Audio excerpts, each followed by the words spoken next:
In today's video, I have a friend that's coming over and he is going to perform an oil change on his car, and we're just going to have a look at how he does it. It's slightly different than the way I do it, but it is up to him how he wants to do it. He can use the tools here if he wants. And I finally got my box home.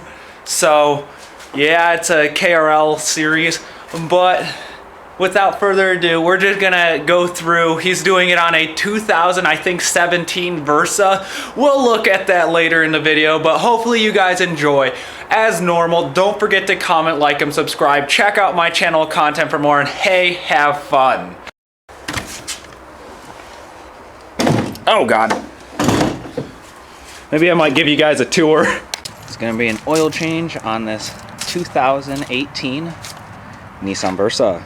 We are going to get the oil change done on this Versa. Explain what you're doing. Jacking it up so I can change the oil. Okay. Where's your jack point? Whatever. I'm gonna try getting it underneath here, but The control arm? Yeah. But I don't know if this plate's gonna fit. It don't look like it is. You want to pull it out and we can lower it a little more?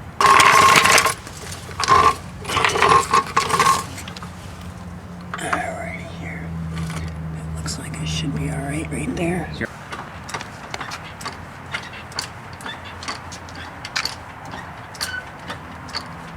So you're just elevating it enough to get it off the ground? Yep. Want to point out the oil drain plug? Yep, it is right here. Okay. You always want to make sure your socket fits nice and tug. You know what size it is? 14 millimeter. All right. And just so you guys can see.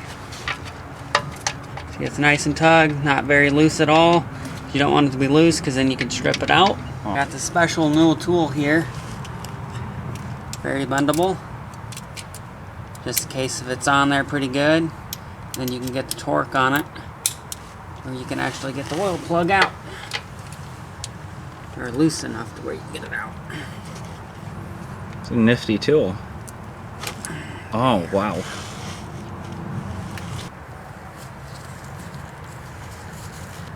Put pressure on it, so when you know it's loose, you can pull the plug out of the way.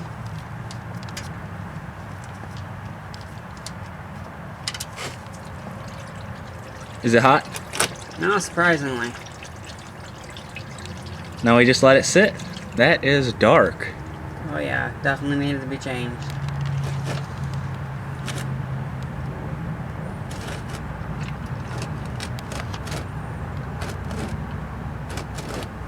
The drain plug does drop in here. It goes right into the pan, which you definitely don't want. That would be pretty horrible. Worse than dipping your hand in a vat of oil trying to find it? Yeah, because then you got to get it out, and then you got to drain this whole entire pan. And I don't think I want to do that. I'm going to put the oil plug on, tighten it back on, take the oil filter off.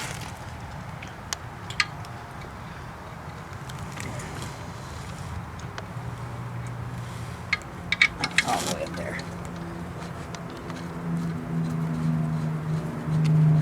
Always hand tighten it, so it's a lot easier tightening it back on. You're not gonna ram it on with the impact gun?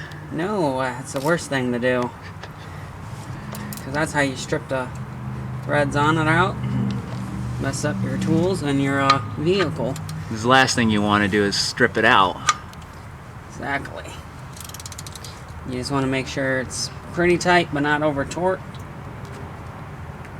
Seems like it's good. Good and snug. Yep. Oil filter's right here. Let's see if I can get an angle on that. Right there. Yeah. You see it from I was talking about tight space to get it in here. That's why I said I wanted the shorter version of the filter, because then it makes it easier getting it out. I'm going to get up here and clamp it on this lovely filter. Make sure this is up here. Okay. It looks like it's moving. Oh yeah. I must have did it, because any other time I take it to a shop, they always over torque it. And then you can't get it off my hand or anything.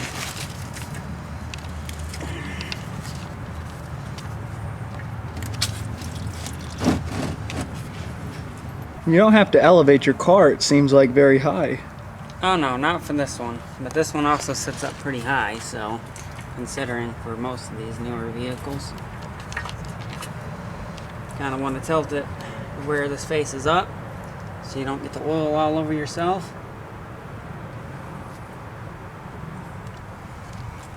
Kind of set that down there. Make sure you remove this lovely film here. I'm gonna call it film.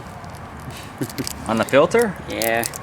So keep it protected while it's in the box new so nothing gets in it. They put it on so tight.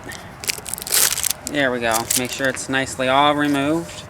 And then for this lovely gasket here, you want to make sure you put oil on your finger, no matter if you got gloves or not, and wipe it on the new seals so it correctly seals when you put it back on. It doesn't leak. Why don't we do it from the top here if we can see it? Well, I mean, you could if you want to reach all the way down there in between that lovely tight space. Okay, it's just a question. Would it be easier just to go from the bottom typically? Oh yes, because if you see here, there's a radiator hose here, and if your vehicle's hot, then you got to touch all those hot components here, which you can burn your hands. So safety first. This vehicle does take OW20. Yes, and you always want to make sure when you buy oil that the seals on here is not broken, because you definitely don't want to use it if it is broken, or buy it. So you can always check it when you are in the store if you're buying it yourself. And even if not, and the store person's getting it for you, you always want to make sure this is sealed. Okay.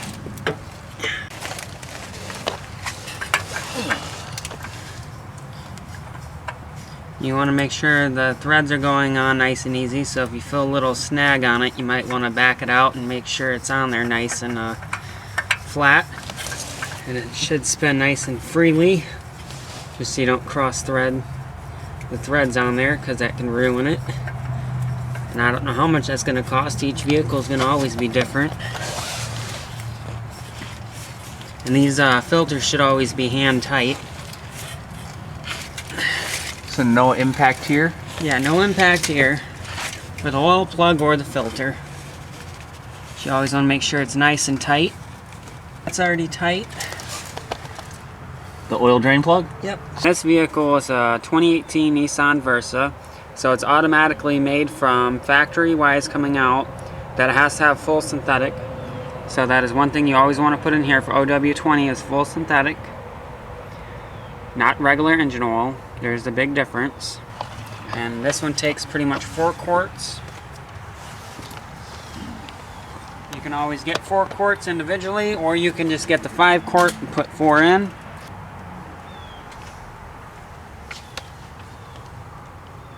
Pour it nice and slowly. You don't want it coming out the filter. Or not the filter, but the funnel. Last thing you want is oil all over this nice engine. Yeah, because then you're going to have to clean it. And if you do that, use carb cleaner. But make sure when you do that, that you put the cap back on for the where you put oil in it. And if you look right here, it's coming down close to 1 quart. So I still got a little bit more to put in there.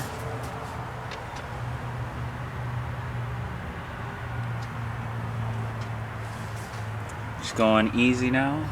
Yep, going easy because I don't want to overfill it. That can mess up your engine. We definitely don't want to do that. You also don't want to flip your car over. Don't ask me that one. Yeah.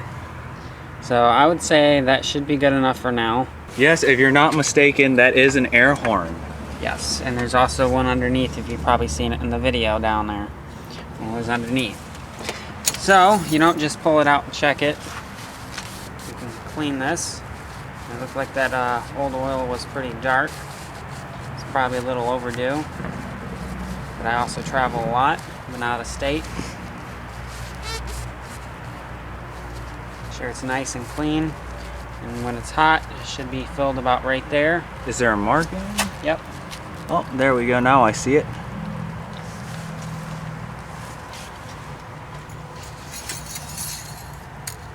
Make sure it snaps all the way down. Pull it all the way up. And it looks like it's pretty well filled. Looks like it's a little overfilled, but that's because we haven't started the car yet. So the filter element is going to hold some of that oil? Yep.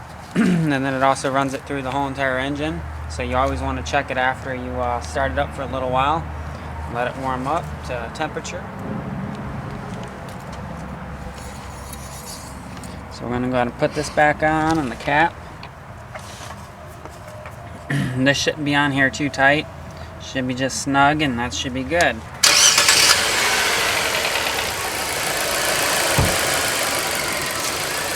Now let the engine run for a little bit, and we can also get up underneath and look for any leaks. And I gotta also dry up that oil that's left from where it was draining from the plug.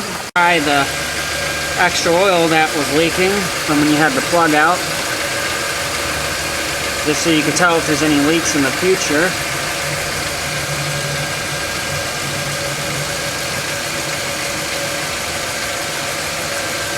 Does it look like it's leaking? Nope.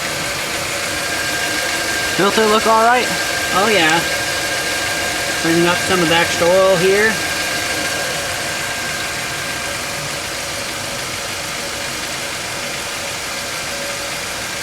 I don't see no oil leaking right here or right here, so it looks pretty good. Just got done running it, so now I get to check it again and be done set it down from the jack. I took the jack out. See, it's nice and clean. No oil marks on it. Put it right back in there. Make sure it's nice and fully snapped. And also, this is not on level ground. I like how you pointed that out, and I was about to just say that. And look at that. It's right at the fill mark. Let's see if I can get my hand behind here. There we go. Now we can see it. It's filled right there. So it's nice and good. Hopefully you enjoyed the video and it was beneficial in showing you how to remove the oil from your car and perform an oil change on your Nissan Versa. Next project, I've got this felt cover here for my trunk on my 2012 Mazda 3. I've got the Beetle over here, which if I pan over this way, I've got the Beetle that needs to get some work done. It's got a new windshield wipers that have to go on. Well, not windshield wipers, but the motor. My lantern needs a little work, and I know that Nissan Rogue needs some work. So, I mean, I've got a lot going on, not to mention I'm in the middle of school. I'm still working on it. Oh my gosh. So, everything all in all is going well, and maybe I might give you a toolbox tour. That is if you want to see it. Well, as normal, don't forget to comment, like, and subscribe. Check out my channel content for more, and hey, have fun. Hopefully we can start getting back to making car videos. If not, if you want to just see me vlog, I got some videos that I'm going to be posting up, like some unboxing, some reviews, stuff like that. But hopefully you liked it, and have fun.